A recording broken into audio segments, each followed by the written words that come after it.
Hello everyone, this is Erin Connor. I am the Program Manager for the Graduate Programs in Education in the College of Graduate and Professional Studies, and I'm so glad you joined us on this at least sunny afternoon here in Maine. Not sure if it's sunny where you are, but thank you for joining us. And I'm here to introduce the first part of our webinar today.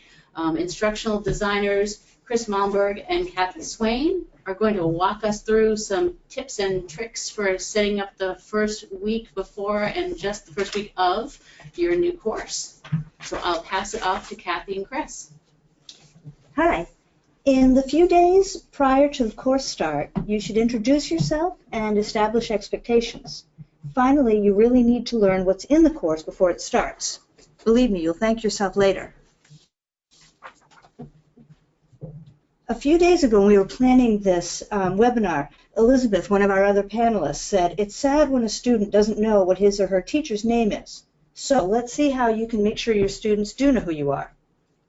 Introduce yourself to your students in your introductory announcement and also in the introductory discussion board if there is one. Some programs may have one of these, others may not.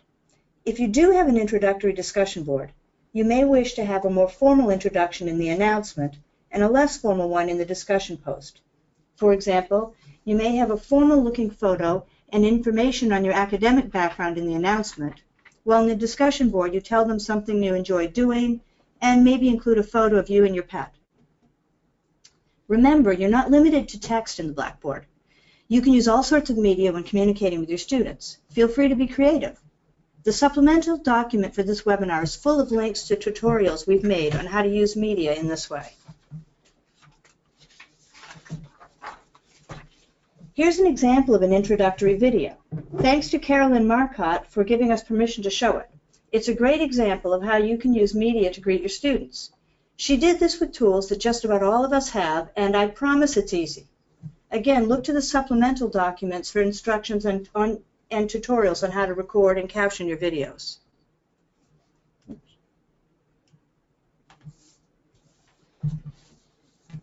Oh, I guess the audio isn't working.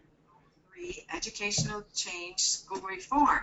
There. There well, we go. There'll be a lot of learning in this course, that's for sure. And I think. Anyway, it's a lot of fun.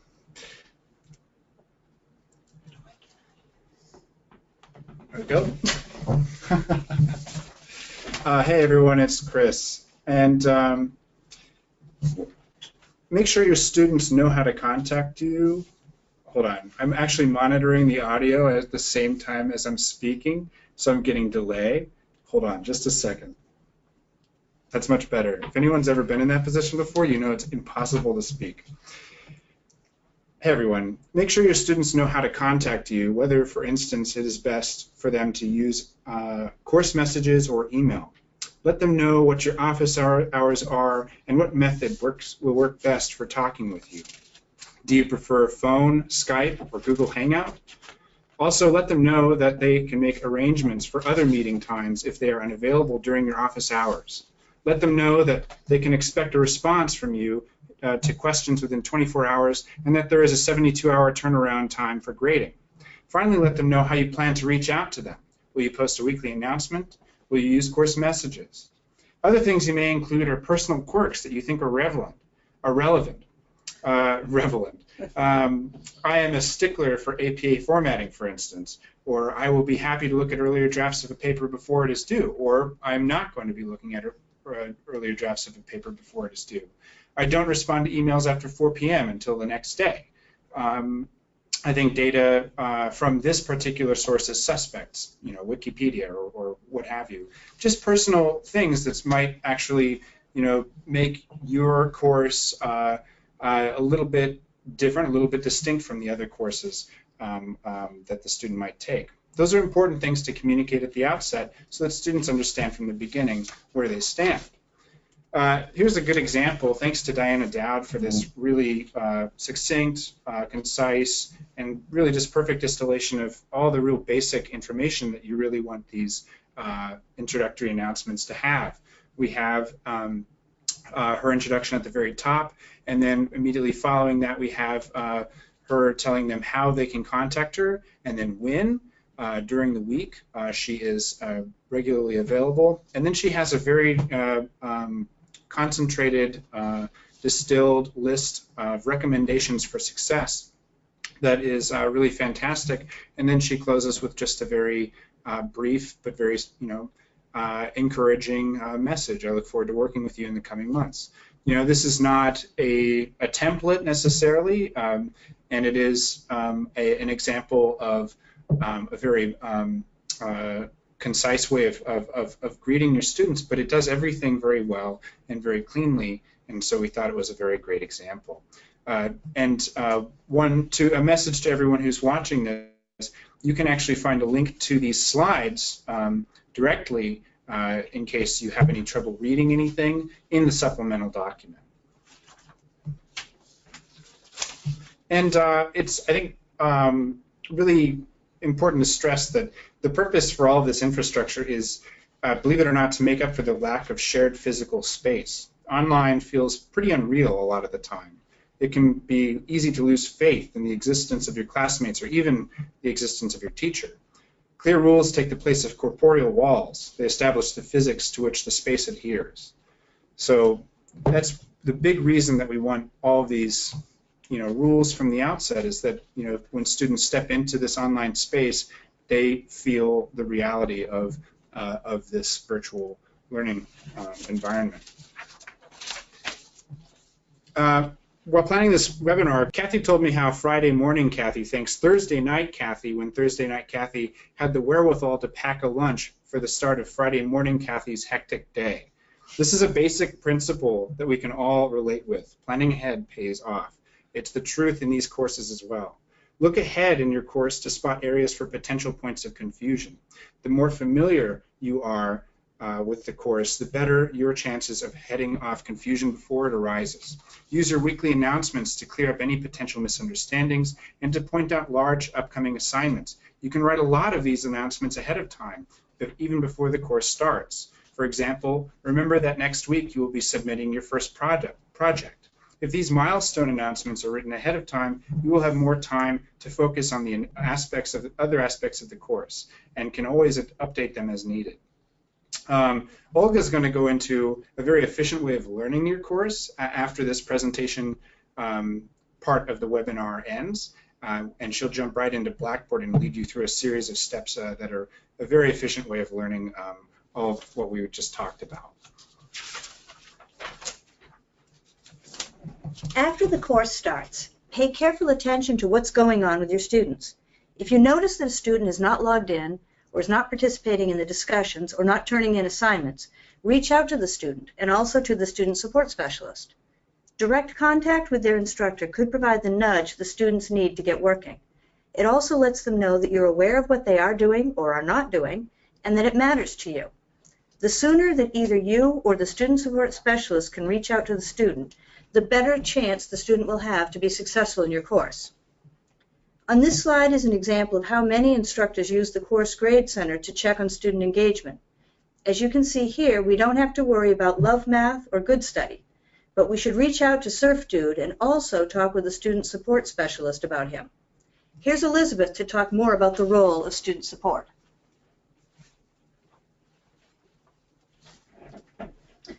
Student support specialists are tasked with providing high-touch service to students to ensure retention. We will work with both the student and the instructor to lead the student to the appropriate resources for success. You may ask, why are the support specialists in your course? Well, quite simply, to monitor student progress. We're not watching or supervising instructors. Actually, what we're doing is we're watching the student. When we observe a student not logging in or not submitting an assignment, that's our cue to contact the student. It's very important to note that student support specialists are listed in the course as TAs, but that is not the role. That is simply a limitation of Blackboard. So let's discuss the role of the student support specialist and what they can do for you and for the students. The primary job of a student support specialist is to be the designated point person at UNE for the student to turn to when assistance is needed. Each student is assigned a support specialist for the duration of their matriculation. This allows the student to build a relationship over a period of 1 or more years, depending on the program. Support specialists can connect students to the UNE resources, help students identify some resources in their locations, calm the nerves of the students, or perhaps motivate the student, depending on the situation, and we can help guide that student with the best practices for student success.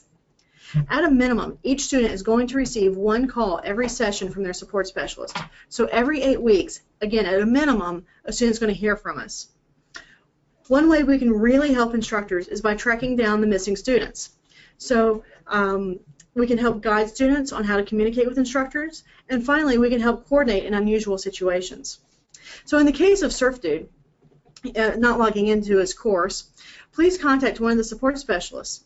Support specialists have the time and the resources to chase down Surf Dude and figure out what the problem is, and to get him off the beach and back into his course by using his original goal statements as motivation.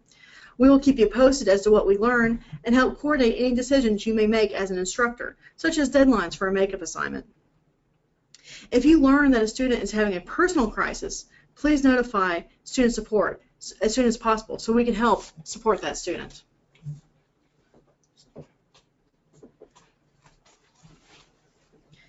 There are a few items we as student support specialists can't assist with, the leading item being academic content. When a student comes to a support specialist saying they need help with content, we will tell them to review the material again and to reach out to the instructor for guidance. We also can't assist with proofreading or formatting papers. However, we can speak with the student about getting a copy of the style guide, using the style guide, and even sending them the correct links to order it. We also can't teach writing skills, but we can connect them with the right people on campus. So, for example, if you have a student who needs help with writing, you can say, contact your student support specialist to identify a writing coach. You can also give the support specialist in the course a heads up. That way we can proactively contact the student in case they don't reach out. We also can't help with formal career counseling. We hope that instructors would take a few minutes to mentor a student when approached. We can, however, put the student in touch with a designated person for career mentoring if related to the program of study, or the Career Center if it's more related to resumes and cover letters and such. So I hope this has helped giving you an idea of what student support specialists can do for you in the role of Blackboard and the courses. Just know that we are here to support you and the students. I'm now going to turn it over to Olga and Corey. Hello everybody, this is Olga and I'm the instructional designer, and we're going, that's the final transition slide, yeah. for the student support. So we're going to focus on test driving your courses. We did speak a little bit about QA previously. There is a webinar related to that, so we're not going to focus on that as much. Instead, we're going to look at the scope, purpose, and flow of the course, how you can find out what's happening, what students are supposed to do, what the flow of assignments is, do they support and build on each other, where are the rubrics, if there are rubrics in your course, and how to grade, how to find and figure out how to grade assignments using rubrics. Again, there is a more extensive webinar on using grading rubrics. So we're going to first try a little poll, and all right, so please show us what you use by checking one of the or more items to check the flow of the course. We'll give you a couple of minutes or 1 minute. Maybe 20 seconds. All right, so it looks as though our most people look at the syllabus. That's great. Some people even look at my grades, which I was going to demo for sure. It's not very popular, but is a great way to see the course. And of course, clicking through the course, either as an instructor, as a student, and the Grade Center. Great. Those are all good places to go and look at stuff. So since you are very familiar with the syllabus and how to find it, I'm not going to spend a whole lot of time on that. So in some courses it may be linked right in the navigation bar. Sometimes you have to click a little bit more than that. So course information, I'm demoing it from the social work perspective. and you will arrive at a syllabus that looks something like this. Most syllabi have a similar structure, but there are variations as well. So what can be helpful? Obviously, we have the assignment section. You'll check that out. The whole grade breakdown is also listed, and the schedule, the course schedule itself, where assignments are included, and it is indicated whether it's a reminder for an assignment, whether the assignment can be due in a couple of weeks, or whether it's an assignment submission. I'm going to highlight this section, for instance, this one. So it may be helpful to look at this from the bottom up. So you see that, for instance, in this case, the final assignment is due in Module 7, and if we look up, going up to previous weeks, you see there are some milestones built in for students. If the milestones are not built in, maybe that's something you can address yourself through announcements. Some syllabi also include rubrics, their descriptions, right, on this webpage. Others don't, and we're going to explore where to find them. There are definitely ways to go to the Grade Center. I'm going to go just to the assignments part of this. And I can get, I can click on Edit Column, scroll down, and see that indeed there is an assignment, and I can open the rubric and see what it looks like. In this case, there are ranges, so it's good to think through how you're going to further grade this paper when the ranges are assigned. Another way to look at rubrics and find them all in one place will be to go under Control Panel and then Course Tools, and then we have all the rubrics listed. So in this case, again, you can open the rubric and look at it.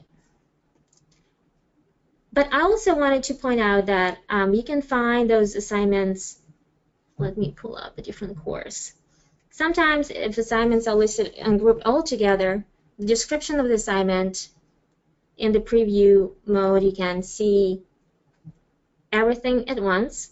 So when this assignment is due, the description, and then you can click on View Rubric specifically for this assignment. This will allow you to look at the rubric in the context of the assignment. And finally, if you switch to the preview mode, then My Grades becomes a really good place to go to. And those of you who use it probably enjoy it quite a bit. This is the view that students get. It's actually quite informative. Not only are the assignments listed with the due dates when such are available, but also the students can see the rubrics from there and again figure out what comes after what assignment. And are there any questions? I know we haven't asked yet. Nothing's coming in.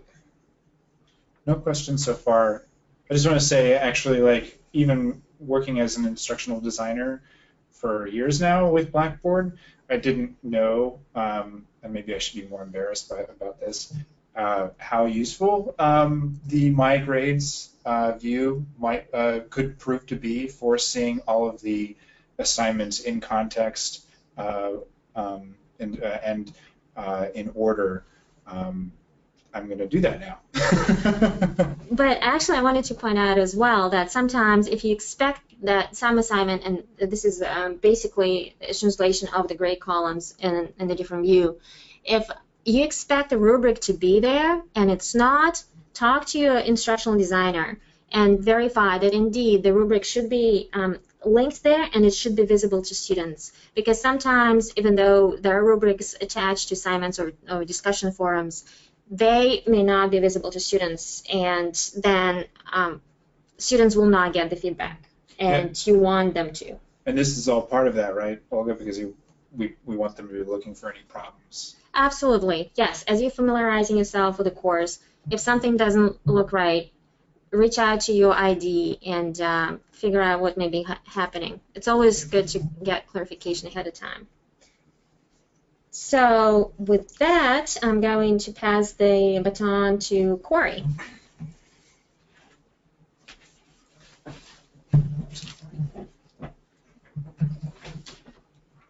One more. Hi, everyone. I'm just going to be briefly discussing the technicalities of getting those announcements posted and how to enter the different modes of edit and preview for the course. So, believe it or not, every once in a while I still get questions from even the most veteran of instructors about not being able to see things in the course. And it's really easy, and sometimes it's out of your control to have edit mode turned off. And so this button here in the top right, green light, you have edit mode turned on. Sometimes it may happen that it turns itself off, and so if I've actually had it in the past say that it's on and it's not. So it can be tricky, and one of the having edit mode on allows you to bypass adaptive release rules.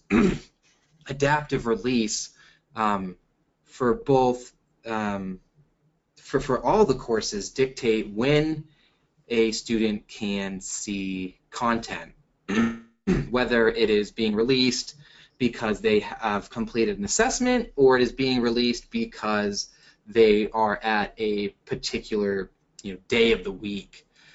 Edit mode allows you to kind of play God and get past all those barriers. It also, that same metaphor, it's also very easy to break things with edit mode. So you do want to be mindful of when it is on, and if you're familiar with what you're doing. For this particular instance, we want to have edit mode on so that we could post an announcement. The announcement tool is pretty flexible. First, you would just go ahead and create this button here, press the Create Announcement button, and we can go ahead and start crafting that welcome announcement. So one of the things that we discussed was kind of really personalizing it a bit, adding a kind of human element to this otherwise seemingly detached online course. And so we're going to talk, something a little bit about myself. There are a number of tools here in the bar which I'm going to discuss briefly. For like a photo, something as common as a photo, we would click the photo button and not the attach file button like you would see on an email. The reason being, if you were to insert it as a file, it would show up as a link as opposed to just displaying the image, and it's one less click for the student to engage with the content.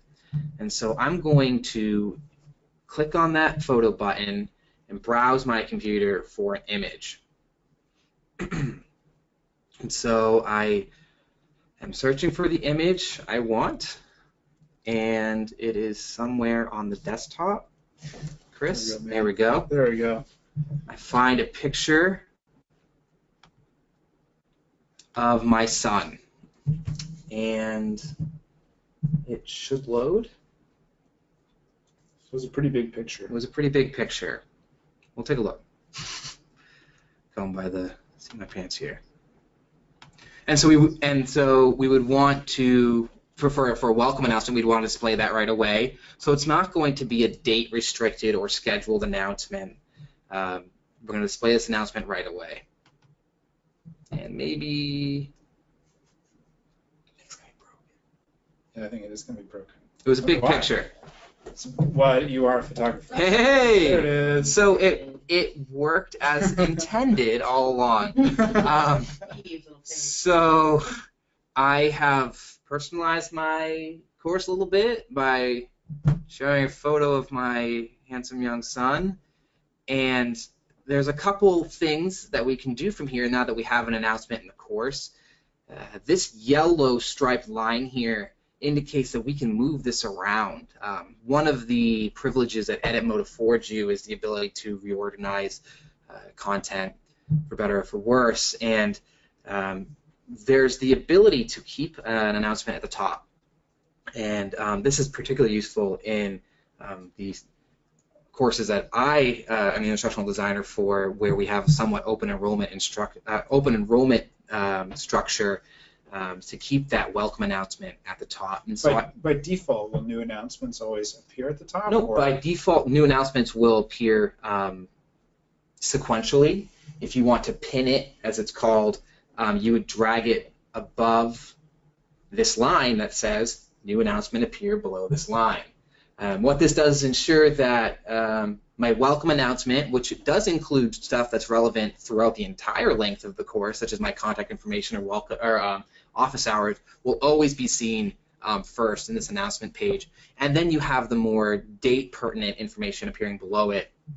That would conceivably save someone who has been manually lifting the announcement up every single time. Yes, that's the idea of pinning. And it's one of Blackboard intuitively says new announcements appear below this line. So by dragging that above it, it stays there. The second permission mode we have, as Olga briefly touched upon, is the student preview mode. When working with student support specialists, I am often reminding them of this because student preview mode is almost the opposite of edit mode. As opposed to putting us in, the all-powerful seat, we are taking this seat of a student in the classroom, and so this allows you to really see things from the eyes of a student. And what that means is that if there are date restrictions on content, those would be put in place. And so as student, say, a student gets a hold of you and says, I'm supposed to be able to see this content on Wednesday, and it is, it's now Thursday and they can't, you can actually do this student preview mode and hop into where they think they should be able to see and either confirm or deny, and then of course follow up with the instructional designer to get something like that cleared up. It also does, as Olga said, provide you with the My Grades view, which will give you a sequential order of all the assignments in order in the grade book. And so it is helpful to kind of get that perspective because you want to be able to interact with them on the same kind of playing field.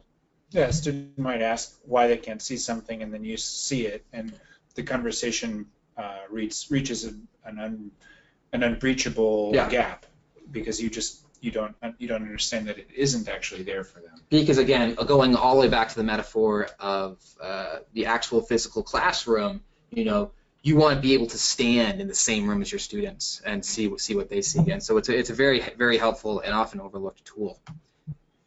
So that's that. Definitely feel free to pass us any questions. We have done a webinar also on similar topics to this, which we can provide. But if there are any questions, I'm going to go ahead and pass it back to Aaron. And I just want to break into and remind everyone that there is a supplemental document, or there's two supplemental documents, one being an outline of this presentation and these walkthroughs, the other being a list of tools and tutorials that lead you step by step to the creation of videos through uploading media such as audio that you might record of yourself, and we could do a webinar on each of them, but we've already actually provided a lot of step-by-step instruction and links to tools on our blog vision.une.edu, and we've curated a lot of those that are relevant for today on that document that you can download. I will also be looking at everyone who registered for this webinar and sending those supplemental documents out just in case you're having trouble downloading them from the webinar. So definitely, if you're curious about using any media in any interesting ways, look at that, and also talk to an instructional designer.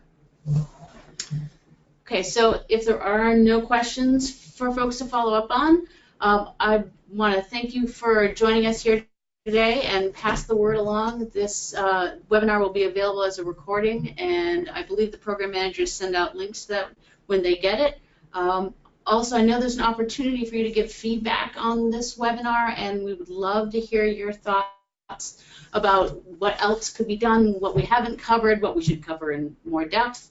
But truly, this is for you, so we would love to know what you need from us. So with that, thank you so much for joining us today. Thank you so much. Look for the survey to pop up when the webinar ends, and you will also be emailed a link to the survey. Bye. Bye. Everyone says bye.